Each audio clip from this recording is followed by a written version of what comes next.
তুরাগ নদীর পাড়ে আইলাম ঘুরতে, এখন প্রায় সন্ধ্যা হয়ে গেছে, সন্ধ্যার সময় এলাম ঘুরতে। দেখেন কি মশা, পায়ের মধ্যে এত মশা, মশার কারণে মনে করেন কোনো কিছু দেখতে পারতেছি না। চারটা দেখতেছি, চারটা অনেক সুন্দর, তাই চারটার পাশে বসে রয়েছি আমরা 4-5 জন, চারটা বসে বসে দেখতেছি। এই যে দেখেন তুরাগ নদীর সাইডগুলা খুব অসাধারণ একটা দৃশ্য। এটা একটা কোম্পানির সাইডে লাইটগুলো দেওয়া আছে, তাই আমি সবসময় এই লাইটগুলো দেখি, এদিকে এসে বসে থাকি। এখন আপনারা হয়তো কইতে পারেন যে ভাই এদিকে যায় কি করেন, ভাই এদিকে একটা সুন্দর একটা পরিবেশ, এদিকে সবসময় ভালো লাগে ঘুরতে। তাই দেখেন ওই সাইডগুলোতে আবার ময়লা, প্রচুর ময়লা থাকার কারণে মনে করেন আমি সবসময় এদিকে বসি না, সাইডের মধ্যে বসে থাকি। তাই আপনাদের সামনে এই ভিডিওটা আনলাম দেখানোর জন্য, যাতে আপনারা ভিডিওটা দেখে উৎসাহিত হন এবং ঘোরার মন মানসিকতা আপনাদের থাকে। দেখুন রাত্রের অন্ধকার, সন্ধ্যার সময় লাইটগুলো ঝিকঝিক করতেছে, ঢাকা শহরের লাইট।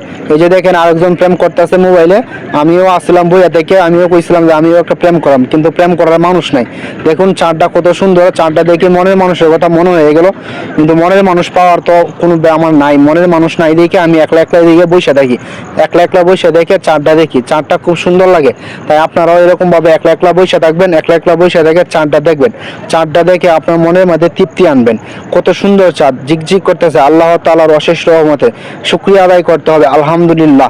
তাই আপনারা এই ঢাকা শহরে অন্ধকারে আপনারাও আসবেন, আপনারা এসে ঝিকঝিক লাইটগুলা দেখবেন, ঝিকঝিক লাইটগুলা দেখে আপনারা শান্তি অনুভব করবেন। এই যে দেখেন এদিকে একটা নৌকা যাইতেছে, নৌকাটা কি সুন্দর, এই যে নদী পারাপার হইতেছে নৌকাটা দিয়া, এই নৌকাটা দিয়ে এপারের মানুষ ওই পারে যায় আর ওই পারের মানুষ এপারে আসে। এই যে দেখুন কি সুন্দর একটা দৃশ্য। একটা দোকানপাটের মধ্যে সবাই চা খায়, এখানে আমিও চা খাই মাঝে মধ্যে। রাস্তার সাইডগুলোর মধ্যে ব্লক দেওয়ার কারণে রাস্তাটা অনেক মজবুত হয়। খুব সুন্দর একটা মনোরম পরিবেশ, লাইটগুলো কি সুন্দর। তাই আপনারাও সবসময় এরকম, এই যে রাহাত ভাই হচ্ছে খুব ভালো মনের মানুষ। দেখেন মোবাইলে বলতেছে ভাই আমি একটা গান কমু, গানটা ভিডিও করবেন, পরে ফেসবুকে ছাড়বো। পরে আমি কইতেছি যে ভাই ঠিক আছে, আপনি একটা গান বলেন, গানটা এখন বলতে হইব না, একটু পরে বললে হইব। পরে বলছে ঠিক আছে ভাই আপনি একটু পরে বললে, পরে বললেন, পরে আমি একটা সুন্দর করে গান গাবো না।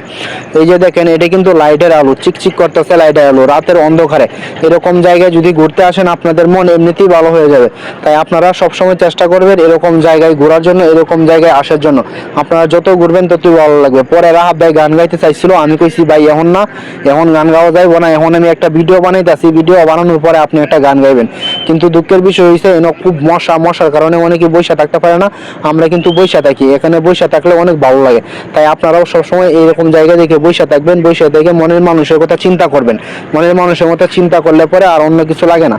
তাই আপনারাও সবসময় এরকম পরিবেশ, এরকম সুন্দর মনোরম পরিবেশ দেখে সবসময় বসে থাকবেন বুড়িগঙ্গা নদীর তীরে।